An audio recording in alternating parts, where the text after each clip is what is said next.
नमस्कार दोस्तों, welcome to the GS world. दोस्तों, आज का हमारा टॉपिक है भारत का संविधान। आज हम भारत के संविधान के बारे में पढ़ेंगे। संविधान का गठन कब और किस प्रकार किया गया, इसके बारे में आज हम विस्तार से पढ़ेंगे। तो शुरू करते हैं दोस्तों हमारा आज का इंटरेस्टिंग टॉपिक। दोस्तों, सबसे पहले हम यह जान लेते हैं कि संविधान किसे कहते हैं। संविधान की परिभाषा के बारे में जानते हैं। देखिए, किसी भी देश का संविधान एक ऐसा कानूनी दस्तावेज है जो उस देश की आर्थिक व्यवस्था, राजनीतिक व्यवस्था, न्याय व्यवस्था और उस देश के सभी नागरिकों की हितों की रक्षा करने का मूल माध्यम होता है। सामान्य शब्दों में यदि देखा जाए तो संविधान एक ऐसा मौलिक कानून है जो देश का संचालन करता है। जैसे कि मैं आपको बताती हूँ एग्जाम्पल के थ्रू। जैसे मान लीजिए कोई स्कूल है, उस स्कूल में कुछ नियम कानून होंगे, अनुशासन होंगे और सभी व्यक्तियों को, मतलब उस स्कूल के हर एक व्यक्ति को, चाहे वो स्टूडेंट हो या टीचर हो, हर एक व्यक्ति को उन अनुशासन को, नियम कानून को मानना होगा। यदि कोई उसका उल्लंघन करता है तो वो दंडनीय अपराध माना जाता है। और जो अनुशासन और नियम कानून बनाए जाते हैं वो इस प्रकार से बनाए जाते हैं ताकि उस स्कूल का विकास हो, उस स्कूल में पढ़ने वाले व्यक्तियों का, टीचर्स का, सबका विकास हो, मतलब बहुत अच्छे बनाए जाते हैं। तो ठीक इसी प्रकार संविधान में कुछ अनुशासन, रूल्स, रेगुलेशंस बनाए जाते हैं और जिसके हिसाब से देश का संचालन किया जाता है और इस प्रकार से बनाए गए हैं जो दिन प्रतिदिन देश को विकास की ओर ले जा रहा है। तो और जो भी व्यक्ति इन अनुशासन का उल्लंघन करता है वो दंडनीय अपराध माना जाता है और उसे दंड प्राप्त होता है। ठीक है, तो ये था हमारा संविधान की परिभाषा। अब हम ये जान लेते हैं कि संविधान सभा का गठन कब और किस प्रकार किया गया। ठीक है, सबसे पहले तो कैबिनेट मिशन योजना, इसके बारे में आपने सुना होगा। कैबिनेट मिशन योजना 1946 में भारत में आई। अब ये भारत में तो आई, लेकिन इसे लाया किसने? तो ब्रिटिश प्रधानमंत्री 1946 में जो ब्रिटिश के पीएम थे, जिसका नाम था क्लीमेंट एटली। क्या नाम था दोस्तों? क्लीमेंट एटली। इन्होंने कैबिनेट मिशन योजना 1946 में भारत में लाई और इस योजना को भारत में लाने का उद्देश्य यही था कि भारत में संविधान सभा किस प्रकार बनेगी, कैसी बनेगी, इस पर विचार विमर्श करना था। और इसी योजना के तहत जुलाई 1946 में संविधान सभा का गठन किया गया। ठीक है दोस्तों, कई बार एग्ज़ाम में ये क्वेश्चन पूछ लिया जाता है कि संविधान सभा का गठन कब किया गया और किसके तहत किया गया। तो आपको क्या बताना है? कैबिनेट मिशन योजना 1946, इसके तहत संविधान सभा का गठन किया गया और जुलाई 1946 में संविधान सभा का गठन हुआ। ठीक है, चलिए हम आगे बढ़ते हैं, सदस्यों के बारे में जान लेते हैं। तो जब संविधान सभा का गठन किया गया तब उसमें टोटल 389 सदस्य थे। ठीक है, जिसमें से 292 थे ब्रिटिश प्रांत से और 93 थे देसी रियासतों के प्रतिनिधि थे। देसी रियासत मतलब जो देसी रजवाड़े थे, राजा महाराजा थे ये सब थे। और 4 जो थे चीफ कमिश्नरी क्षेत्रों से प्रतिनिधि थे। ठीक है, और इन 389 सदस्यों में यदि हम महिला सदस्यों की बात करें तो महिला सदस्यों की संख्या 15 थी और अनुसूचित जातियों की 26 और अनुसूचित जनजातियों की 33 थी। दोस्तों, कई बार एग्जाम में ये क्वेश्चन पूछ लेता है कि जब संविधान सभा का गठन किया गया तब महिला सदस्यों की संख्या कितनी थी, अनुसूचित जातियों की संख्या कितनी थी। ठीक है, तो ये आपको याद रखना है। यहाँ पर ध्यान देने वाली बात यह है दोस्तों कि हैदराबाद एकमात्र ऐसी रियासत थी जिसके प्रतिनिधि यानी कि राजा महाराजा जो भी थे वो संविधान सभा में सम्मिलित नहीं हुए। ठीक है, बाकी सभी राज्यों के प्रतिनिधि संविधान सभा में सम्मिलित हुए, लेकिन हैदराबाद एकमात्र ऐसी रियासत थी जिसके प्रतिनिधि संविधान सभा में सम्मिलित नहीं हुए। चलिए अब हम कुछ इंपॉर्टेंट बातें जान लेते हैं। देखिए, 389 सदस्यों में कई समाज से लोग शामिल थे, जैसे कि मुस्लिम समाज हो गया, सिख समाज हो गया और अन्य समाज। और इन सदस्यों में 2 पार्टियों से लोग थे, एक हो गई कांग्रेस पार्टी और एक हो गई मुस्लिम लीग। ठीक है, चलिए अब हम ये जान लेते हैं कि जो संविधान सभा है ये 3 तरह से काम करती है, मतलब इसके 3 अंग हैं। संविधान सभा के 3 अंग हैं। एक है व्यवस्थापिका यानी कि विधायिका, एक है, फिर उसके बाद है कार्यपालिका, फिर उसके बाद न्यायपालिका। अब मैं आपको ये बताती हूँ दोस्तों कि ये कार्य कैसे करती हैं। जो व्यवस्थापिका है यानी कि विधायिका है, ये क्या करती है? नियम कानून, रूल्स, रेगुलेशन है उनका निर्माण करती है। ठीक है, उनको बनाती है। और कार्यपालिका क्या करती है? इन नियम कानून को लोगों पर लागू करती है। और जो व्यक्ति इन रूल्स रेगुलेशन का उल्लंघन करता है, न्यायपालिका उसे सज़ा देती है। तो ये थे सरकार के अंग। ठीक है, अब हम आगे बढ़ते हैं। हम यह जान लेते हैं दोस्तों कि संविधान सभा की पहली बैठक कब कब हुई थी। 9 दिसंबर 1946 में। एग्ज़ाम में कई बार ये क्वेश्चन पूछा गया है कि संविधान सभा की पहली बैठक कब हुई थी, तो आपको क्या बताना है, 9 दिसंबर 1946 को संविधान सभा की पहली बैठक हुई थी। और कहाँ हुई थी, तो न्यू दिल्ली के कॉन्स्टिट्यूशन हॉल में हुई थी। कहाँ हुई थी दोस्तों, न्यू दिल्ली के कॉन्स्टिट्यूशन हॉल में, और जो आज का संसद भवन केंद्रीय कक्ष है। ठीक है, चलिए आगे बढ़ते हैं। अब हम बात कर लेते हैं संविधान सभा के अध्यक्षों की।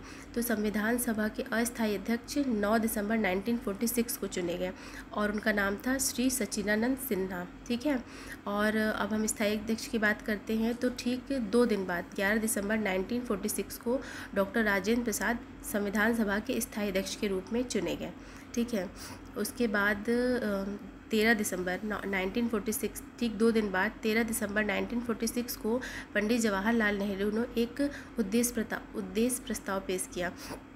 उद्देश्य प्रस्ताव क्या था कि भारत को एक पूर्ण संप्रभुता संपन्न गणराज्य होगा जो स्वयं अपना संविधान बनाएगा। इसका मतलब क्या हुआ दोस्तों, कि जैसे भारत में संविधान इस प्रकार से बनाया जाएगा, इस प्रकार से उसमें व्यवस्था की जाएगी कि भारत के लोग इस मतलब कोई भी देश, कोई भी अन्य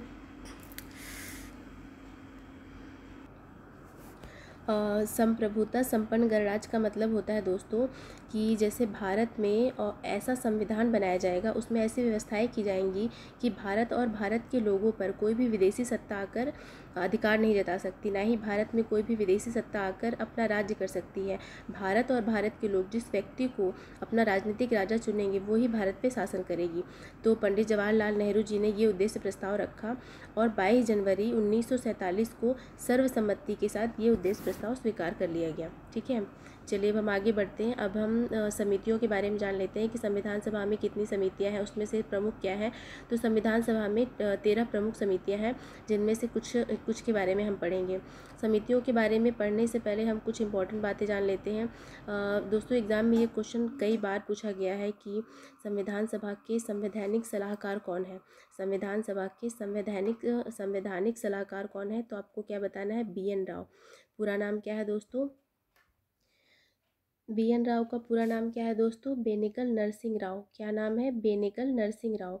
ठीक है, और ये एक न्यायाधीश थे, जज थे। चलिए अब हम प्रमुख समितियों के बारे में पढ़ लेते हैं। तो सबसे पहले हम देखेंगे संघ शक्ति समिति। संघ शक्ति समिति के अध्यक्ष कौन है दोस्तों, जवाहरलाल नेहरू। ठीक है, उसके बाद है प्रांतीय संविधान समिति। प्रांतीय संविधान समिति के अध्यक्ष कौन है, सरदार वल्लभ भाई पटेल। ठीक है, यहाँ पर वल्लभ भाई मतलब गलत तरीके से लिखा है, इसको आप सुधार लीजिएगा। ये इस तरीके से लिखा जाएगा, मैं आपको बताती हूँ, ये इस तरीके से लिखा जाएगा। ठीक है, वल्लभ भाई पटेल। चलिए हम आगे देखते हैं दोस्तों, प्रारूप समिति। प्रारूप समिति के अध्यक्ष कौन है, बाबा साहब भीमराव अम्बेडकर। दोस्तों ये क्वेश्चन एग्जाम में कई बार पूछा गया है कि संविधान सभा में प्रारूप समिति के अध्यक्ष कौन है, तो बाबा साहब भीमराव अम्बेडकर जी। ठीक है, चलिए अब हम आगे बढ़ते हैं। संचालन समिति। संचालन समिति का मतलब होता है संविधान को चलाने का कार्य। वो होता है, वो संचालन समिति का मतलब होता है संविधान को संचालन करने का कार्य। ठीक है, तो इसके अध्यक्ष कौन है, इसके अध्यक्ष है राजेंद्र प्रसाद। ठीक है, संचालन समिति के अध्यक्ष है राजेंद्र प्रसाद। अब है प्रांत संचालन समिति। तो प्रांत संचालन समिति के है सरदार वल्लभ भाई पटेल। चलिए हम आगे बढ़ते हैं। संघ संविधान समिति। तो संघ संविधान समिति के अध्यक्ष हैं जवाहरलाल नेहरू। यहाँ पर थोड़ी सी टाइपिंग मिस्टेक हो गई है, 2 बार लिखा गया है, तो उसके लिए मैं क्षमा चाहती हूँ। चलिए अब हम आगे बढ़ते हैं। कार्य संचालन समिति। तो कार्य संचालन समिति के अध्यक्ष कौन है, KM मुंशी। ठीक है, कौन है, KM मुंशी। अब देखते हैं झंडा समिति। तो झंडा समिति के अध्यक्ष है JP कृपलानी। दोस्तों मैं आपको जिन जिन समितियों के अध्यक्षों के बारे में बता रही हूँ उनको आप बहुत ही ध्यान से याद रखिएगा, क्योंकि एग्जाम में ये सब क्वेश्चंस पूछ लिए जाते हैं कि कार्य संचालन समिति के अध्यक्ष कौन है, संघ संविधान समिति के, इत्यादि इत्यादि। ठीक है, चलिए हम आगे बढ़ते हैं। वार्ता समिति और प्रक्रिया समिति। वार्ता समिति और प्रक्रिया समिति के अध्यक्ष हैं राजेंद्र प्रसाद। देखिए राजेंद्र प्रसाद वार्ता समिति और प्रक्रिया समिति के भी अध्यक्ष हैं। और यहाँ पर देखिए 1 मिनट मैं दिखा रही हूँ आपको। संचालन समिति के भी अध्यक्ष हैं। तो इन समितियों के बारे में बहुत ही ध्यान से पढ़ना आपको। ठीक है, चलिए हम आगे बढ़ते हैं। हम संविधान सभा के बारे में जान लेते हैं कि संविधान सभा को बनने में कितना वक्त लगा। तो दोस्तों संविधान सभा को बनने में 12 वर्ष 11 माह और 18 दिन का समय लगा। दोस्तों जो हमारे संविधान सभा के सदस्य थे वे चाहते थे कि संविधान सभा को बनने में भले ही लंबा समय लगे लेकिन इतना मजबूत और कठोर संविधान बने जिसका सालों साल तक मतलब कोई भी उल्लंघन ना किया जा सके और ये सबसे मजबूत और कठोर हो, और इसीलिए इसको बनने में लंबा वक्त लगा। लेकिन हमारा संविधान देश का सबसे पूरे विश्व का सबसे अच्छा संविधान माना जाता है। और तो संविधान सभा को बनने में 12 वर्ष 11 माह और 18 दिन का वक्त लगा और इसको बनने में टोटल लागत आई थी 64 लाख रुपए। ठीक है, चलिए अब हम यह देखते हैं कि संविधान सभा कब बना। तो 26 नवंबर 1949 को संविधान सभा बनकर तैयार हुआ। बनकर तैयार होने का मतलब लागू होना नहीं होता दोस्तों। जैसे कि मैंने कोई बुक लिखी, मैंने आज की डेट में वो बुक लिख कर तैयार कर ली, तो ये सिर्फ मैंने बुक लिखी, कल की डेट में जब मैं उसे पब्लिश करूँगी वो बिकेगी तब वो होता है कि वो लागू कर लिया गया। ठीक है, तो 26 नवंबर 1949 को संविधान सभा बनकर तैयार हो गया। संविधान संविधान सॉरी थोड़ा बोलने में मिस्टेक हो रहा, संविधान सभा नहीं संविधान बनकर तैयार हुआ। ठीक है, और 26 जनवरी 1950 को संविधान प्रभावी रूप से लागू हो गया। चलिए हम आगे बढ़ते हैं। दोस्तों भारत का संविधान दुनिया का सबसे बड़ा लिखित संविधान है। दो तरह के संविधान होते हैं, लिखित संविधान और अलिखित संविधान। तो लिखित संविधान भारत का संविधान है और ये दुनिया का सबसे बड़ा लिखित संविधान है। ठीक है, और 26 नवंबर को संविधान दिवस के रूप में मनाया जाता है। दोस्तों जब संविधान सभा का गठन किया गया था तब उसमें 395 अनुच्छेद, 8 अनुसूचियाँ और 22 भाग थे। और वर्तमान में अगर देखा जाए तो अनुच्छेद 395 ही माने जाते हैं, लेकिन उस समय के हिसाब से अनुच्छेद काफ़ी बड़े हैं, जैसे क ख ग इस तरह करके क्रम में काफ़ी बड़े हैं, करीब 450 के आसपास हैं, लेकिन मुख्य रूप से 395 ही माने जाते हैं। और अनुसूचियों की बात की जाए तो 12 अनुसूची है और भाग 22 हैं। दोस्तों जब भारत का संविधान सभा का गठन किया गया था तब भारत और पाकिस्तान एक ही देश माने जाते थे। फिर बाद में भारत पाकिस्तान का डिवाइडेशन हो गया तो दो संविधान बन गए, एक भारत का संविधान एक पाकिस्तान का संविधान। तो जो 389 सदस्य शुरुआती दौर में थे वो बाद में भारत संविधान के भारत और पाकिस्तान के विभाजन के बाद 299 रह गए। ठीक है, तो ये था दोस्तों हमारा आज का संविधान सभा का छोटा सा टॉपिक। उम्मीद है आपको मेरा ये टॉपिक पसंद आया होगा। धन्यवाद दोस्तों।